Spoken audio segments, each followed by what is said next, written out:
You're listening to NFT 365, the first daily podcast on NFTs with your host, Fanzo.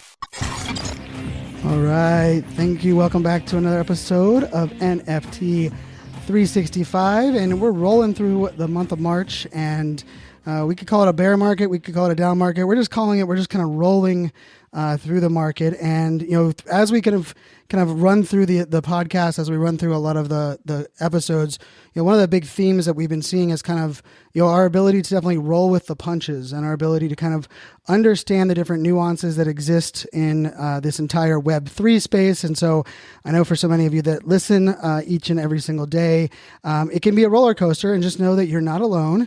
And the good news is we're going on the roller coaster, both the ups and the downs together. So, you know, hopefully we can all kind of stick together on that side. But we're going to jump into today's episode, and I'm very excited. We have a special guest for us today. We have Miss Swan Sit, and Swan, who I got to know via Clubhouse, has an amazing resume of Swan led a teams focused on digital transformation and was the head of digital marketing at Nike, Revlon, Estee Lauder. I mean, just a few large brands that many of us know. And I just love that, you know, Swan has done an amazing job of not only providing thought leadership and insight across the Web3 space, but also kind of shining light and bringing others into the social audio space, which is also a space that I love from a serendipity perspective, the authenticity that exists here as well. And so, Swan, thanks so much for joining us. Welcome to NFT 365. Thanks for having me, Fanzo. I've been really looking forward to this. Well, I say welcome to NFT 365, but I know some people that are probably like, wait a second, that voice sounds familiar, and that is because you did do a little segment for us on International Women's Day with Shira Lasar. And so first off, I want to say thank you for that segment, and thank you for joining us again. And, you know, I read a little bit about your background, but, you know, introduce yourself. How do you kind of explain like what you do or what you love to do? Give us a little bit of your background and introduce yourself to the audience.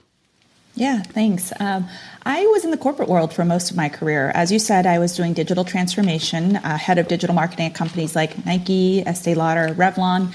I left the corporate world a few years ago, and now I sit on the boards of publicly traded companies. I advise a VC into SPAC. I own an energy drink with some teenage TikTokers that have 60 million followers between them, Josh Richards and Bryce Hall. And when the pandemic started, I jumped on Clubhouse because I was kind of locked inside and bored. I was lucky to be early, but I also logged a lot of hours. Because remember back then, like May of 2020, we were still Lysoling groceries. We didn't know what this thing was. So logging those hours on Clubhouse, I started being a part of a great community. And I really enjoy mentorship. And part of the digital transformation I've done for the past 10 years turns out to be really useful to big companies undergoing transformation or even startups in growth phase alike. So ended up building quite an audience on here. So between the last year, I went from starting on Clubhouse to, I think in a year, hitting 3.5 million followers. Now I get to create content for a living, which is really cool. And then, as you know, because you were on Clubhouse too, there was a popularization moment for NFTs on Clubhouse last winter. And the great thing about an independent creator is you get to kind of talk about whatever you want. And I try to chase things I'm curious about. And NFTs, once you have a dev, once you have an artist, it's a lot about marketing, and that was my background. So I became fascinated with the space. I went from hosting rooms on projects to advising because so much of this is about marketing and strategy, which is what I do. And now it's this weird mix of stuff, the public board life, the energy drink entrepreneur, the creator, and the NFT advisor that brings me here today. Well, I mean, I just love all aspects of that. And, you know, you were on definitely early. I joined the very first time I joined Clubhouse was in August. It was still in test flight at that time. But I ended up I didn't have a really good first experience. So I ended up actually deleting that account. And thankfully, my good friend Lindsay brought me back on in November and got to kind of ride this ride ever since. And I love that part of the story. I'm curious, mostly when people say like, hey, I spent most of my career in corporate, they don't present kind of like their post-corporate life being very multi-passionate or multi-hyphenated, but based on all of the things you're doing, you're very multi-passionate.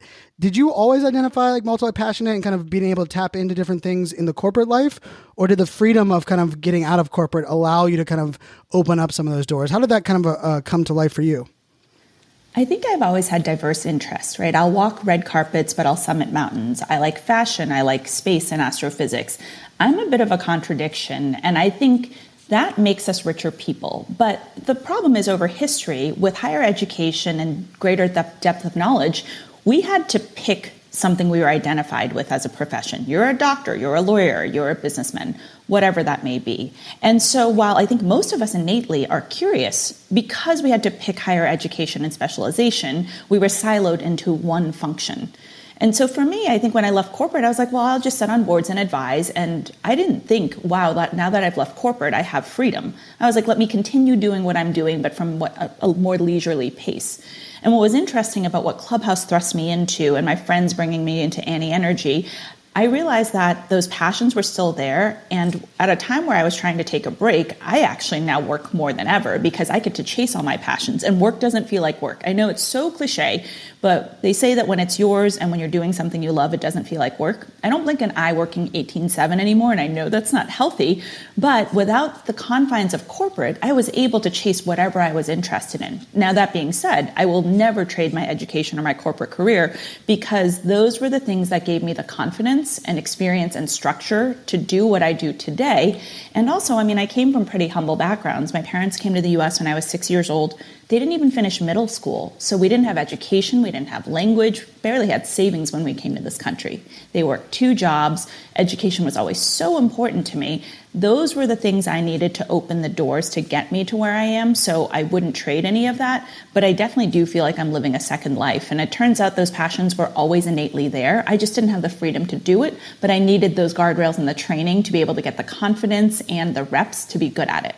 I love that context, and I'm so glad you positioned it that way. Because I think that we often hear like it's one or the other. Like for you to love the freedom of entrepreneurship, you must have had to hate the confines of corporate. And I worked in the U.S. government for 9 years as a contractor, and then 3 years at a startup before.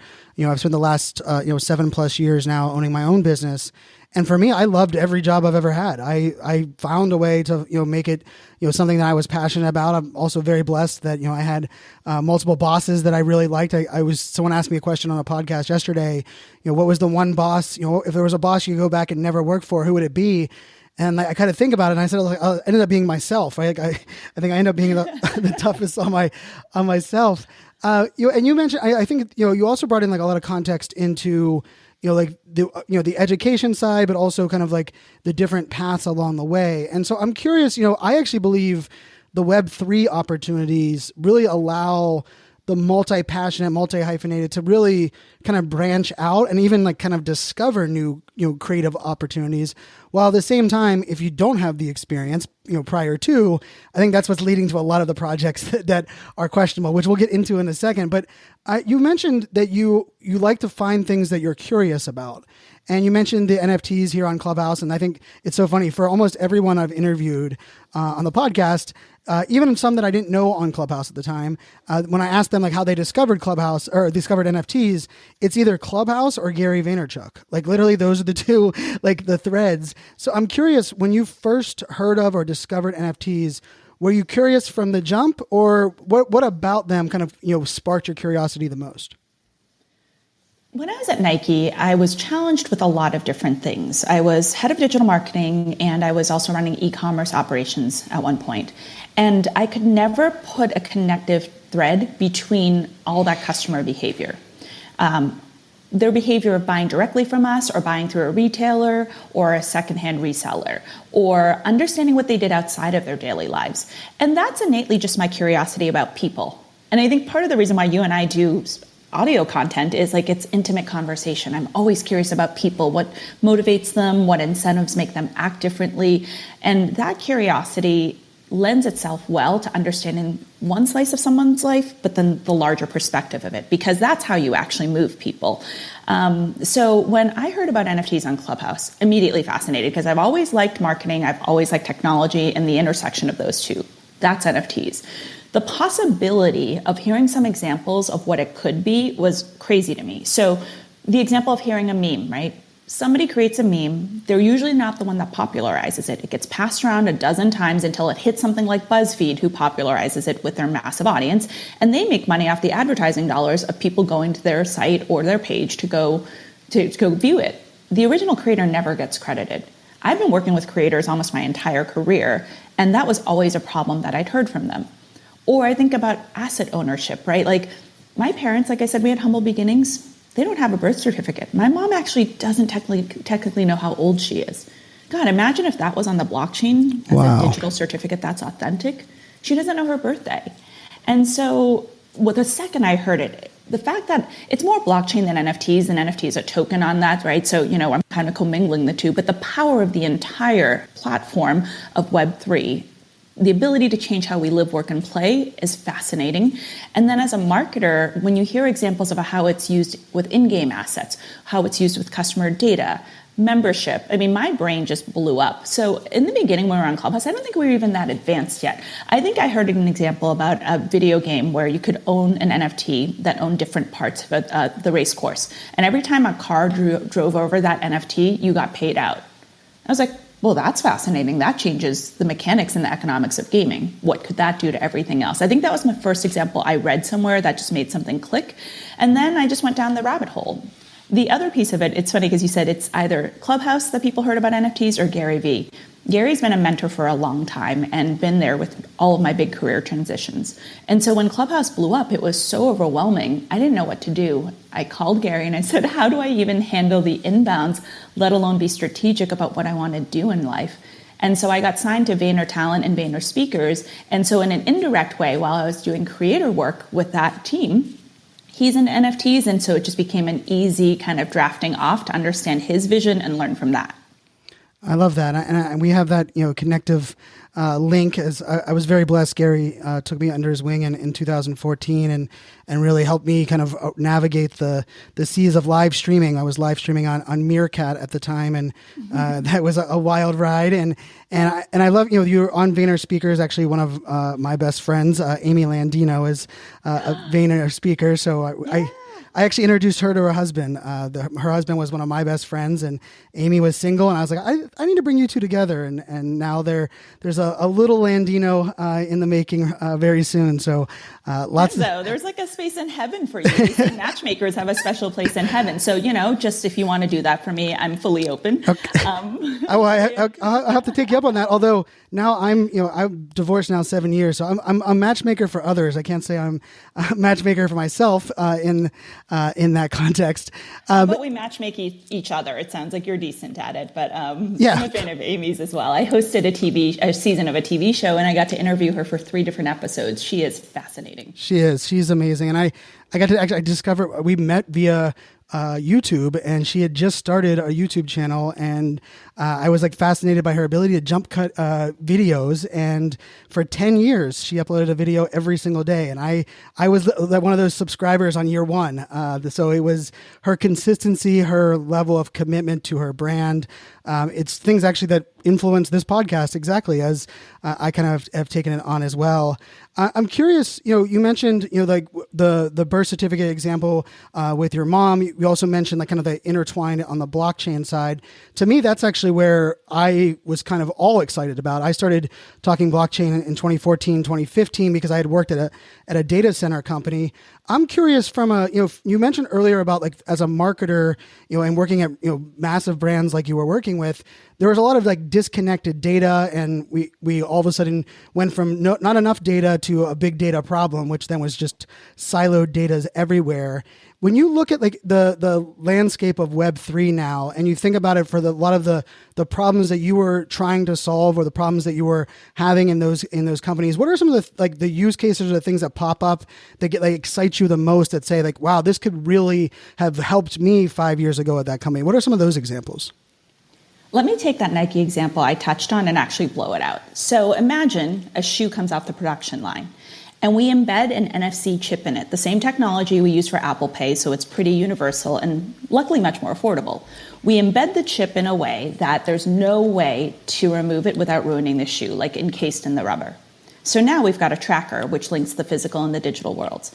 Imagine as that shoe's being made, we have the environmental footprint. We know which artisan or factory employee made the shoe. We know what truck it went on, and possibly what truck it fell off to end up being sold out of someone else's car later on. Now, it goes into a distribution center. You can track it. It goes to which retailer. You can track that. With accounting, you don't even have to worry about LIFO, FIFO. You know where every piece of merchandise is. Now, you take it all the way to the retailer, you take it to a consumer, you know when they bought it, for how much, right? You could even tie it to apps in the ecosystem like Nike Running and Nike Training, so you know that they're using it. You even know what it's resold for, it's passed down for.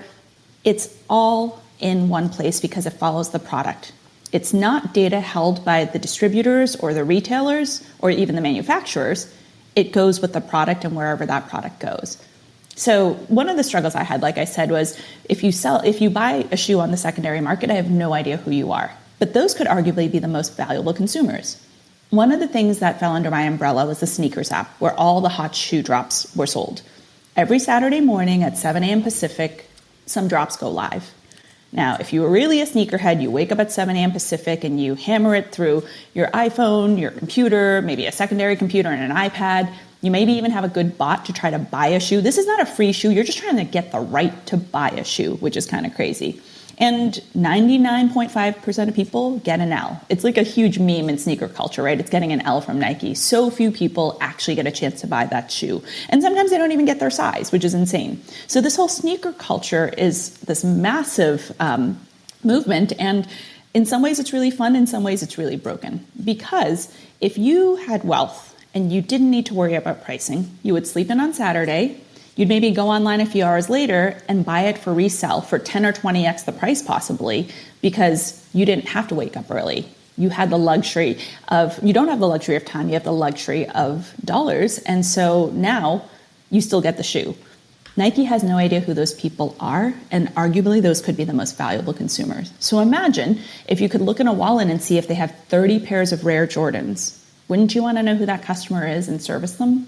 So everything from supply chain tracking to finance to customer data to real market value of products to CRM and membership, this is one NFC chip that we could then program around with the blockchain to then not only have a universal view of the consumer, but to put the power of data back into the consumer's hands, because it's their wallet. And while Nike might want to know who they are and they can airdrop stuff all day into the wallet, they have to understand your motivations good enough and create enough value for you to raise your hand and disclose who you are. Yeah, I think that shift of owner of that value, right, and owner of that data, and really being able to manage that. And yesterday's episode of the podcast, I really broke down the title ends up being 25 futuristic ways we can use NFTs that nobody is talking about. And I actually I'm a sneakerhead. I have 2 pairs of shoes actually in my office that are not my size. Exactly. This is you. Yes, I was there.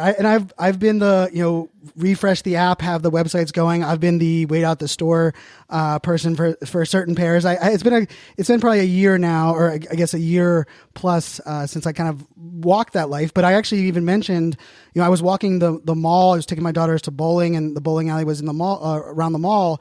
And we walked by an actual display of a pair of shoes that was in the window, and it said "New colors coming soon." And I remember I just took a photo of the display. And up until recording of that episode of the podcast, I had forgot that I even did that.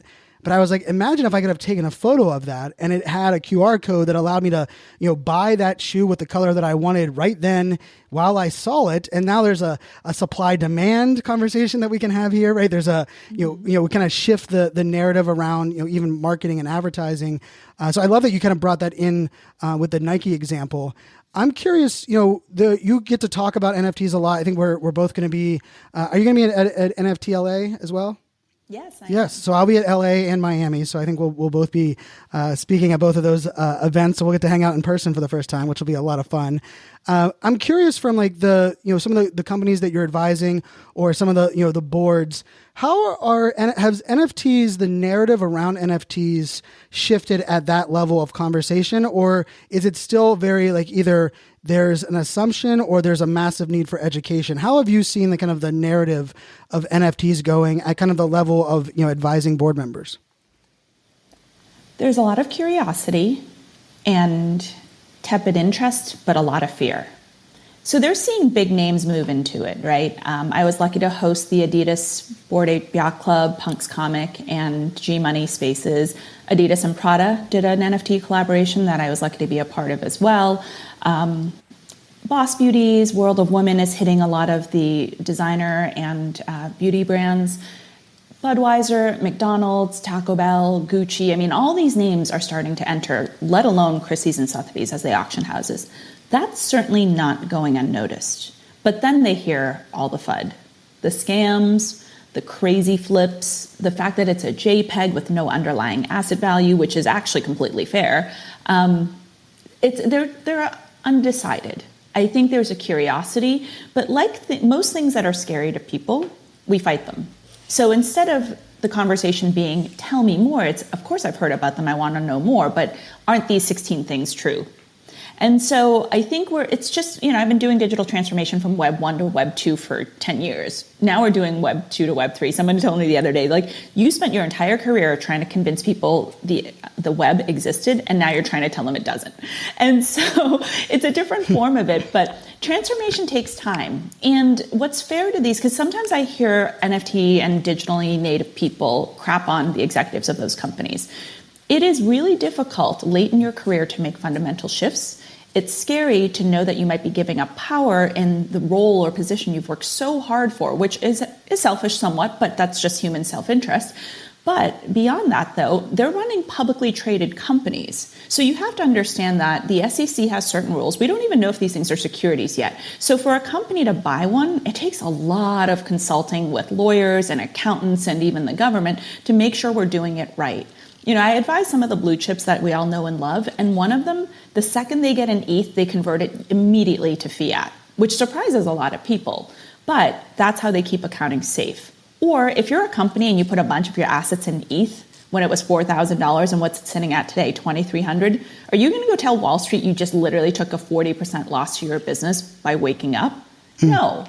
So there is a lot of interest, there's a lot of curiosity, but there's a lot of fear, but for rightful reasons. And it's not just because they're boomers that are willing to learn, it's just the mechanics of how we've set up modern industry and finance aren't friendly to the volatility and the lack of definition and regulation around this industry yet.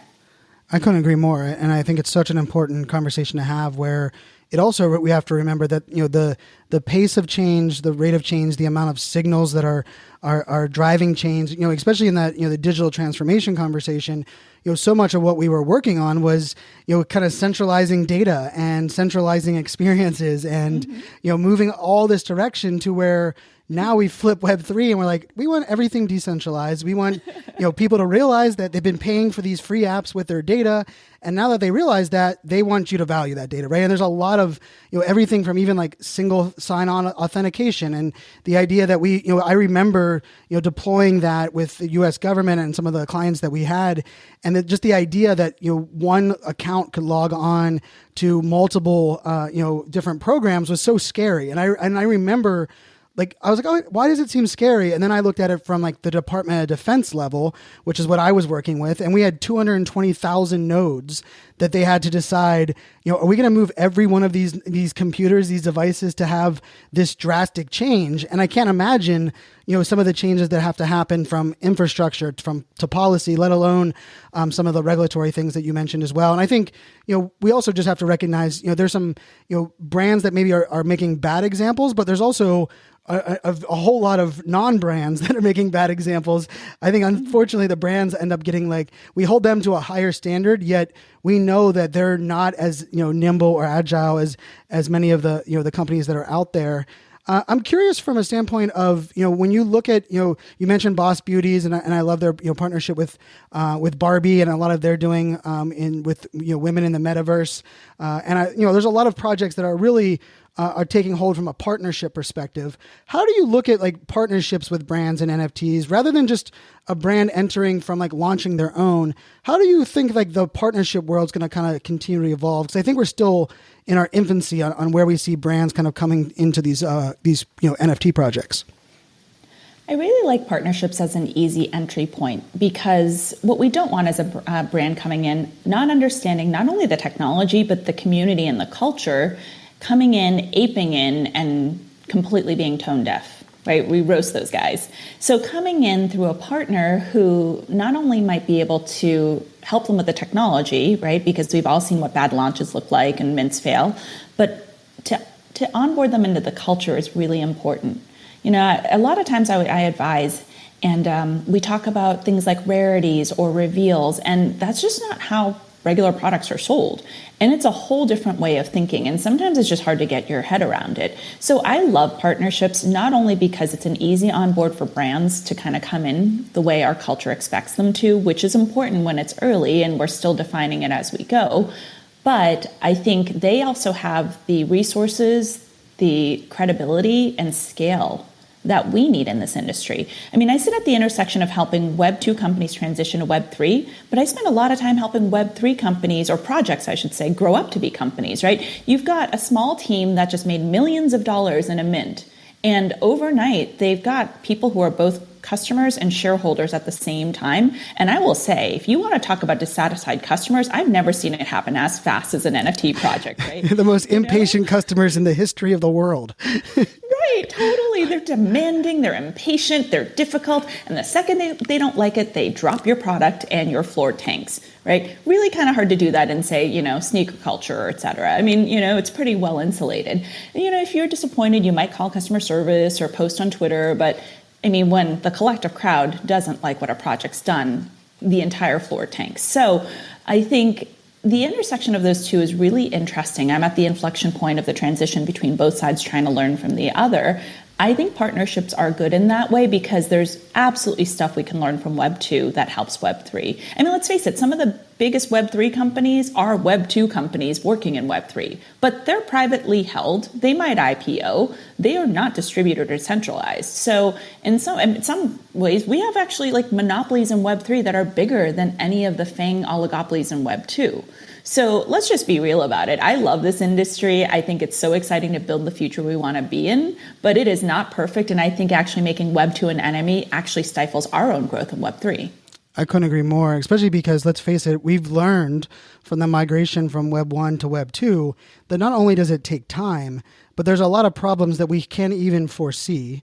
And there's a lot of shifts that will end up, when we look at a lot of the problems we have today in Web 3, partially it's because we're identifying them on the fly and then expecting them to be deployed in a not only deployed in a fast manner, but in a way that has never been happened before, which is why we see a lot of this hybrid, decentralized yet centralized, the solutions. And I think that's an important aspect as well. And I love that you brought up, I was actually, making light of it a little bit earlier about, how many projects overnight where someone had never run a budget before, never had employees, yet they teamed up with a friend and all of a sudden they have millions of dollars. And I use the story, one of my favorite projects that for me was a fun project to get into was Crypto Dads. And I remember, getting in there and I started putting, my own thoughts into the Discord, and I got to jump on a Zoom with the founders. And within 3 minutes, I recognized, oh my goodness,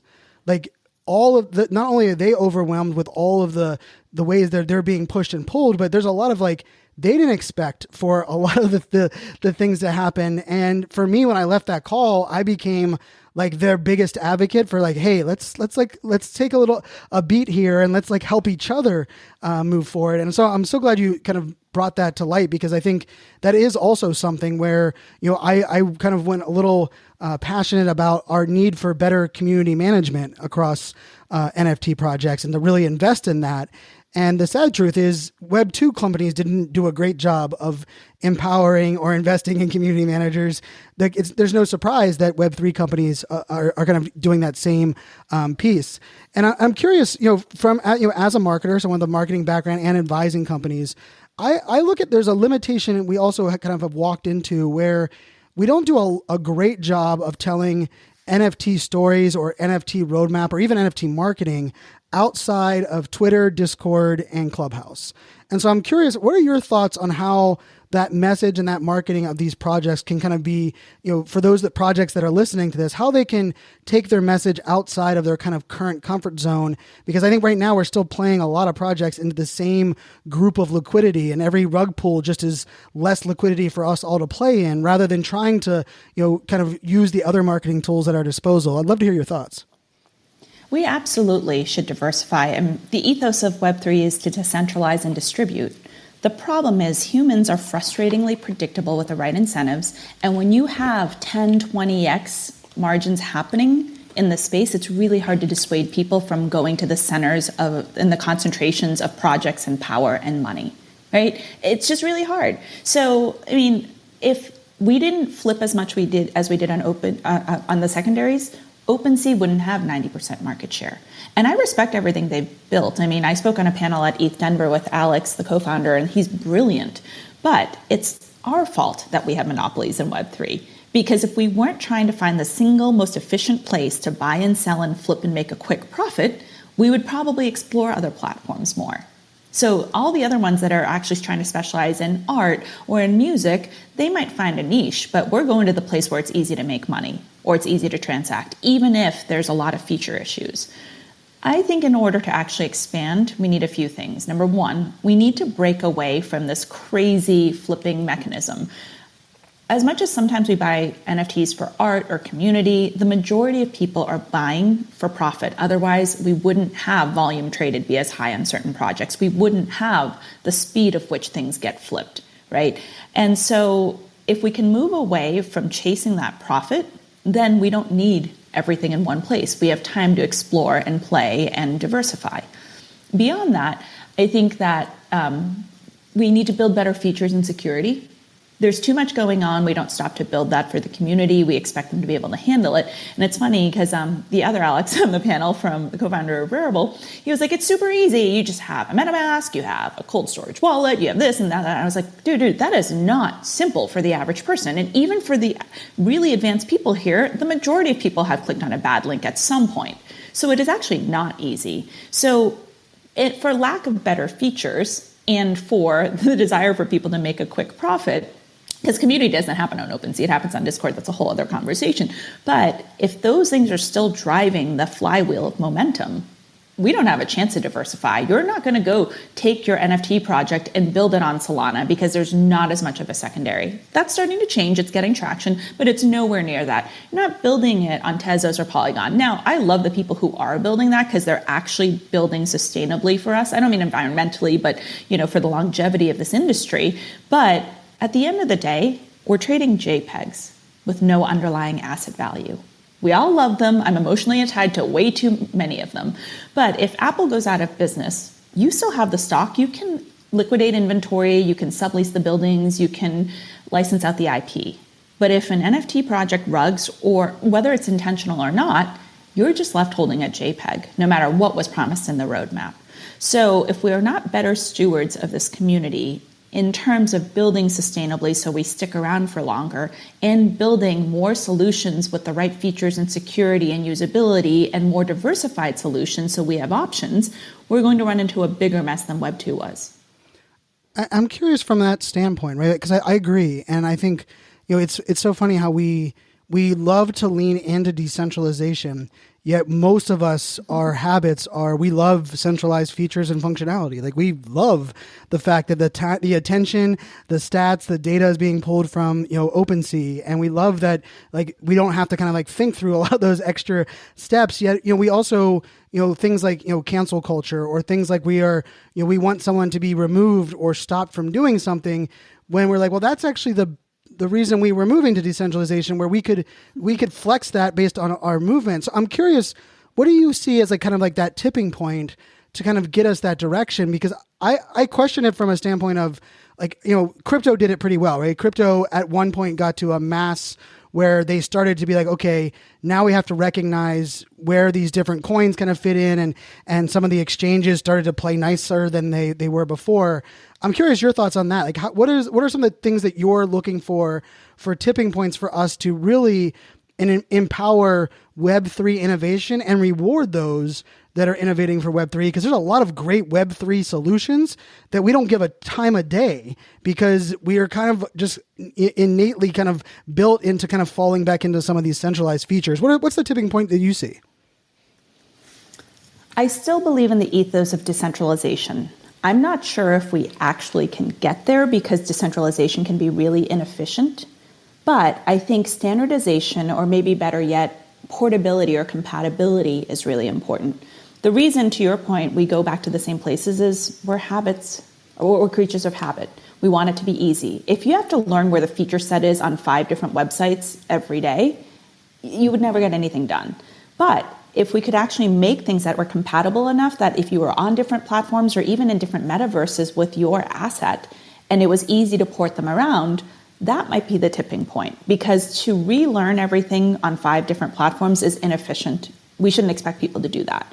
But if things start behaving the same way, and the learning curve and the adoption is so much easier and faster to switch between platforms, and if each platform offers unique features that we'd want out of them, but it's easy to move across them, I think that's the tipping point. But it goes back to wanting to build, number one, sustainably for the future with features and security that make this work, which, honestly, most people would rather day trade and make a quick buck. Yep. It takes building that, but also building the pipes between, which I don't know if we have a business model for yet. Do we give them a fraction? Is that the new kind of gas? Possibly.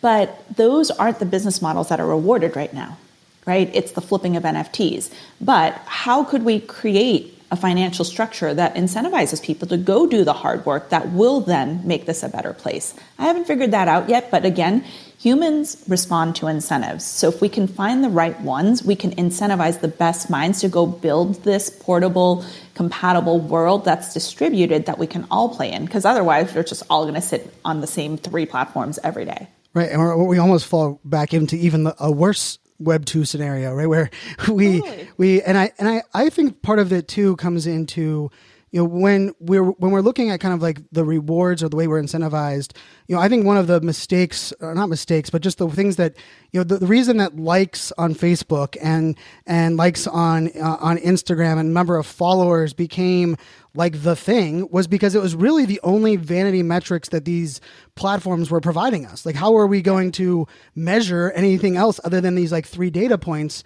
And I actually question that in like, for me, when we look at the data points on how we're, predicting a project's for success, or even we're giving a project a green percentage versus a red percentage, based on like volumes of trade, yet we like to preach that we love individual ownership of a project. And you're like, well, if there was a mass amount of individual ownership, the volume, of course, will kind of come down with it because there's less things for trading and even kind of the, back and forth. I think that's one of the ones I think would be interesting is if we find ways to, better provide some of, some unique data points that aren't kind of based on some of these, native flipping habits, or even, some of the basics, a lot of I think the data that we're served today is kind of a byproduct of a lot of crypto, data. We're influenced kind of on that side. So I love that piece of it. And I agree. I think it's a place that we need to move forward. I'm curious, what was your first NFT? What was the first one that you ever bought?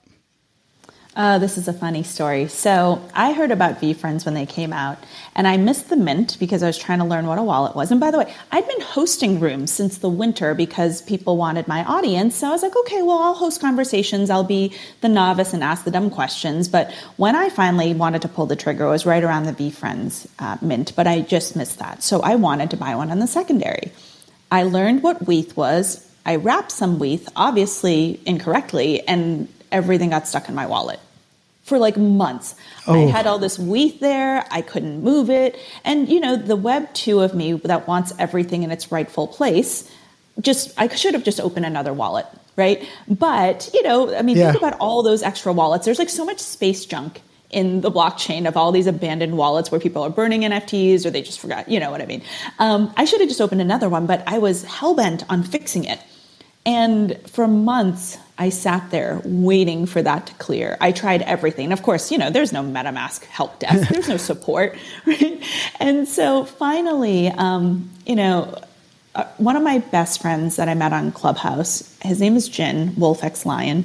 He sadly passed away last year. And that hit our community really hard, not just because he was such an amazing member of the community, always so generous, kind-hearted, lifted everyone up. He was huge in the NFT culture on Clubhouse. So it hit us really hard.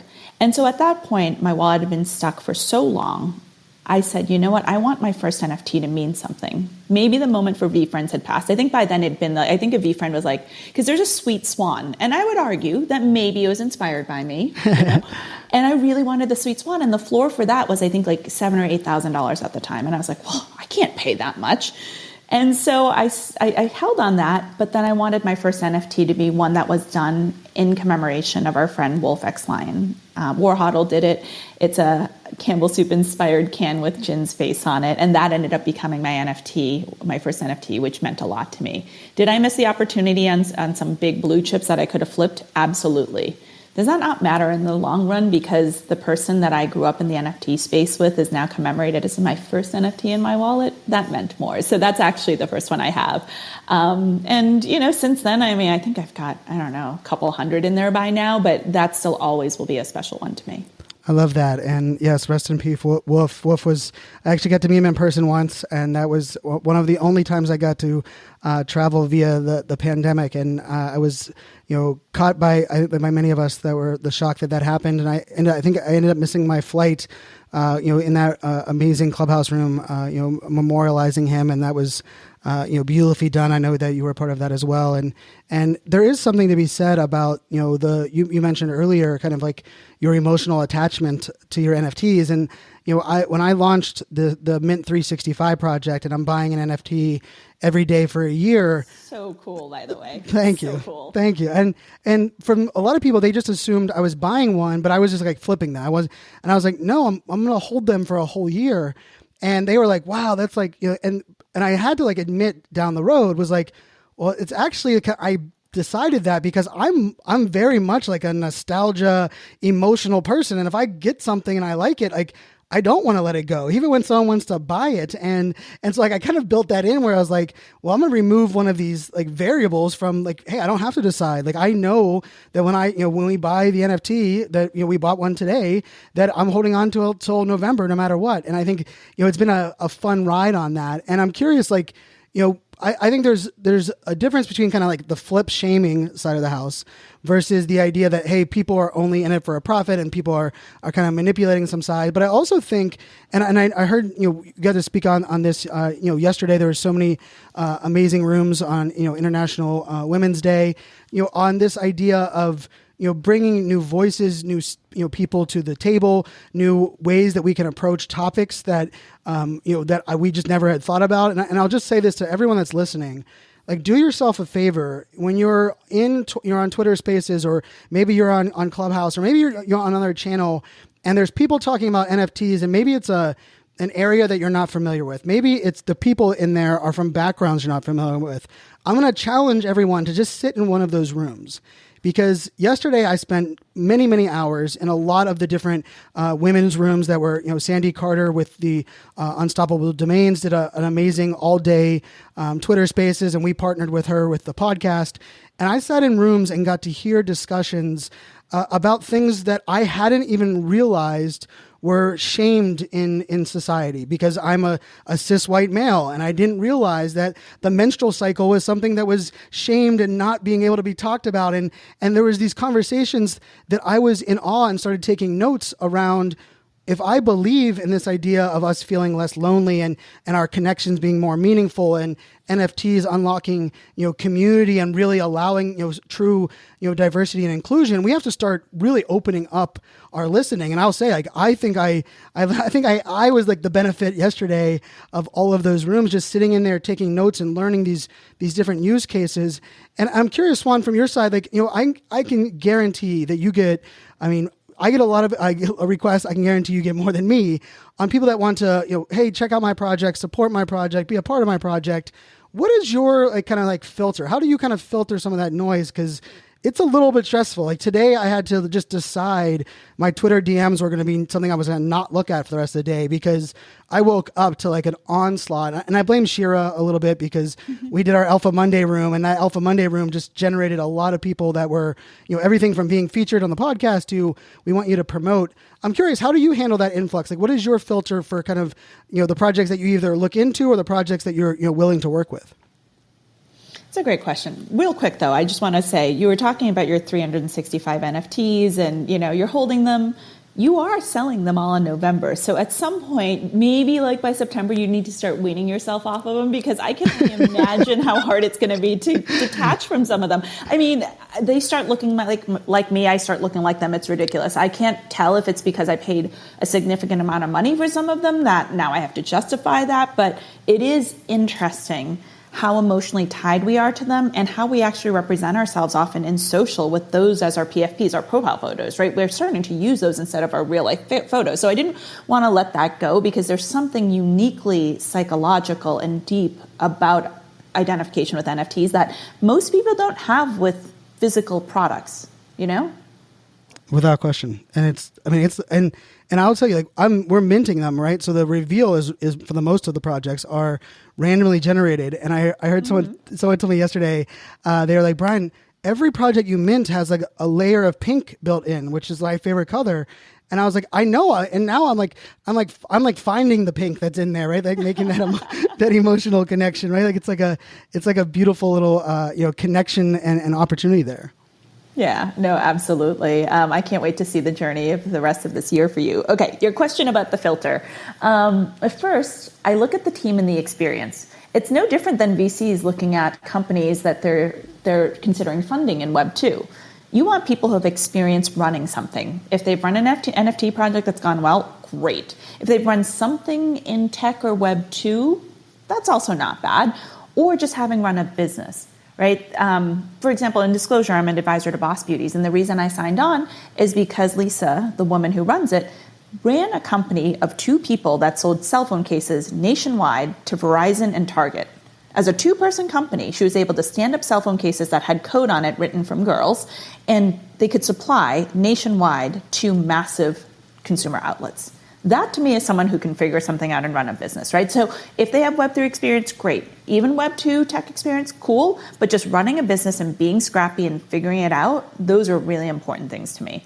Then I also look at their roadmap, and not the things on their roadmap, right? I'm not looking for another iteration of a yacht party or a hoodie, but what's the logic that goes into why that's the roadmap? Because that tells me how they think.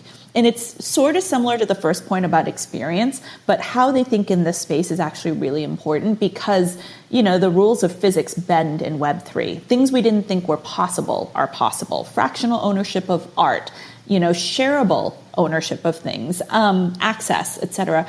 If they can think through the permutations and possibilities, I'm less concerned about what the actual roadmap is. It's how they put it together and whether they can think about things like omni-channel strategy or different customer segments. They might not even call it those things, but it's an innate understanding of customers and human nature. That's what I think makes people get really excited about projects. And then the third is, they have to be doxed to me. I know that's an unpopular thing for some people in Web3, and I totally understand why some people want to stay anonymous. They might have a big crypto bag that they don't want publicly known. They might want to, stay anonymous for safety reasons. I sign NDAs, but I need to know who they are, because my brand, and I think a large part of yours too, is based on trust and credibility. I'm always doxed. I've been forever doxed. I'm on boards of publicly traded companies, so I have to be compliant with SEC regulation. So for me to put my reputation and everything I've worked for on the line, I have to know that they're coming from an honest place too. And like I said before, sometimes there's rugs that are intentional. That's what I'm trying to vet for. There might even be unintentional rugs where the project tried really hard, they failed because they didn't know what they were doing. That's where my advisory part kicks in, and I try to help save it if it gets to that point. But knowing who they are is really important to me, because if something should go wrong, I don't want to be there saying, I don't know, I didn't check. And any influencer or advisor needs to do that diligence. You wouldn't do that in Web 2. Why the heck would you do it in Web 3? Especially if you're an influencer, your product and your value is your audience. So if you're putting them at risk because you're being irresponsible, then shame on you, and you deserve to lose those followers. Couldn't agree more. No project, no offer is worth jeopardizing the trust that we have with that audience, right? And I shared here on the podcast, there was 2 projects that excited me. I started to do my due diligence, and I actually didn't even ask them to dox themselves publicly. I needed to have them doxed, and we needed to have a Zoom call where we were able to, look each other in the digital eyeballs, and 3 weeks of back and forth, and they ended up refusing, and I ended up refusing to work with them, and we kind of parted ways. And and I think we are starting to see not only that the need for that, but there's other ways that we can start to kind of if it's the money side or where you live or what your job is, or you're worried about like the background. Like I think there's some other things in there, but I'm with you. We have minted a couple projects that are with teams that are not doxed, but I will tell you that the amount of research that I did using some other tools that from like influencer marketing tools where I could look at that account history and some of those emails that they were using for that account to know like, wow, look at this person. They've been active on these accounts, even if they were anonymous for all of these years. They've worked with some brands like, there's some of that, but I'm with you on, especially right now, we all have to come together and recognize that trust is so easily lost, and every rug pull hurts every one of us each time that it happens. Totally. It undermines the entire thing we're building. I mean, I joke, this is why we can't have nice things, right? And so what I think you're saying is different, though. You minting a project, while obviously everyone's tracking your road to 365, it is in the public eye. You're not necessarily endorsing it as an influencer. So I want to separate that. Mint and do your own research, but you minting it doesn't mean you're liable even if it's then broadcast to your audience. Versus, I'm talking about making money off of a project, whether it's through free mints or getting paid or becoming an advisor and still having an upside with it. If you sign your name onto something, you are and should be liable. And that's the stuff I'm talking about. Agreed. I think we're a little too freewheeling about it. I even disclose, like just right now I talked about Boss Beauties. I'm an advisor to them. It's hashtag ad of Web 2, and we are so callous about not doing that in Web 3. You said it. I mean, a reputation takes a lifetime to build and a moment to lose. And so if you're willing to mortgage that away, then you may not have a very long future in this space. And I think I'm very bullish on this space. This is going to be a long time to come for all of us to build here. And so the ones who are doing it sustainably, when we hopefully don't have but may have a crash, the ones who've been doing it right will survive. And I will tell you, just, and I share this a lot. I think we have to always, we have to listen to what's being said, what's not being said. A big smile went over across my face when you were in the sentence, you were talking about Boss Beauties and you disclosed that, because I am so pro transparency. And from my side, like my respect for you goes up immediately, right? And I think there's a weird like misnomer on the more we disclose, like all of a sudden we're going to be judged like less of someone. And I'm like, actually, if you're disclosing the relationships that you put the time in and that you believe in, it actually adds to your credibility, not take away from it. And I'm not sure why like the whole hashtag ad thing became like, I've told people, we ran a study with an influencer company that I actually got better social results, the ones I disclosed very openly, because my community is like, Brian, you've been giving me stuff for free. I'll support the project that you're working with as an influencer on. And trying to get people to wrap their head around that is a little bit frustrating. Yeah, I think a lot of the tech community is not in the creator economy. So they're not used to it. And so I do give grace to the fact that some people are new to this and didn't get it. But just step back and say human nature, right? If your friend's like, oh, you got to go try this restaurant, and you go, maybe it's a great experience and great value, or maybe the food's terrible and you feel like it was overpriced. Wouldn't you feel really crappy if you found out your friend got a kickback for sending you there? Yep. It's no different with an NFT. We just gloss it over because there's so many, upsides for our financial opportunity, but it's no different than, your buddy saying, go do something and you realize they got paid for it. You might've been okay by saying, if they said, hey, listen, it's my cousin's restaurant. So, you're kind of helping out the family, or, hey, they put me on this thing where if I can get 10 new customers for them, I get a free meal. You'd be like, okay, that'd be cool. I'll help you out. But if your friend basically, which, if you have an audience, I treat them as my friends. My community are my friends. Even if I don't know them all by name, I have that familial relationship with them, because if they're going to buy something on my recommendation, I have to hold that in high regard. Like, for example, I was in Dubai a couple of weeks ago, and my friend's dad is an oil painting on canvas artist, right? And she's like, please teach him about NFTs. And I was like, it's not that simple, etc. But I was like, fine, I'll go to his studio and have a chit chat with him. So we're chatting, and we're in the old part of Dubai where the old markets are, and no one really goes there anymore. It's all being kind of redone. It's a little bit touristy. But I'm chatting with him, and a head pokes in, and this guy's like, did someone say NFTs? And I was like, yeah, we're having this conversation. He goes, wait, are you Swan from Clubhouse? I'm in Dubai on the other side of the world, right? I mean, this has happened before on like the streets of Greece, et cetera, which blows my mind because look at we're little 1-inch images on our phone, right? Right. But, my name's unique maybe, et cetera. And so not only did he recognize me from Clubhouse, he'd been in a room that I hosted a couple weeks ago on a project, and he bought $50,000 worth Ooh. of it. I was like, holy crap, this actually works. And now I'm freaking out because the weight of somebody spending that type of money is on me. Right. Now, the project is not a rug. It's still trucking. He made a small profit off of it. They had a high mint price, so it's, inevitable that after reveal, things drop a little and they have to fight their way back. So when you have a high mint price, that gap is bigger. He sold, he made a profit, but what if he hadn't? So we need to think of this not just as nameless faces in an audience who are, buying the projects we're promoting. We need to think of it as real people spending hard-earned money on things that we recommend.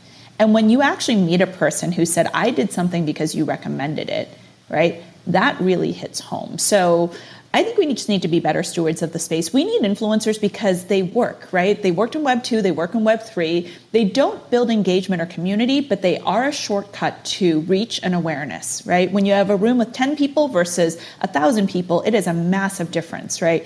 But those influencers who are creating those opportunities and hyping that buzz need to be responsible about it, or we can't have nice things. I couldn't agree more. Well said, Swan. Thank you so much for joining kind of twice in 1 week. We got the pleasure of hearing you here on NFT 365. Where can people get a hold of you, or where do you want people to find you? Well, we're on Clubhouse. You can find me at Swan. On Instagram and Twitter, I'm SwanSit, all one word. And my website, swansit.com. So yeah, find me on any of those socials, or maybe in an old market somewhere in Dubai. I love it. And I know I can picture that old market. My first time to Dubai was in 2006, and I've been back a couple times since, but I was only in that old market once in that area. Right. So as soon as you said that, I was like, you're right. Each time I've been back, I have not gone back into that old market area. But yeah, thanks so much for joining us. Thank you everybody for listening to this episode of NFT 365. I could have put a couple of challenges out there, but I also ask people to, when we're thinking about this space and we think about, what is it that we want to reimagine, it's very easy for us to get lost in these short-term wins or following the path that others are kind of blazing right now in this Web3 arena. But if we really want to reimagine a future that is different than the Web 2, we have to be willing to make those things different and make different choices in this Web 3 world. And I'm a believer. I know Swan's a believer. And I hope that everyone that's listening is a believer, and we can each do our part to make sure that we are, kind of following and creating and reimagining the future that we all want. So until tomorrow, my friends, make it a great day. Cheers.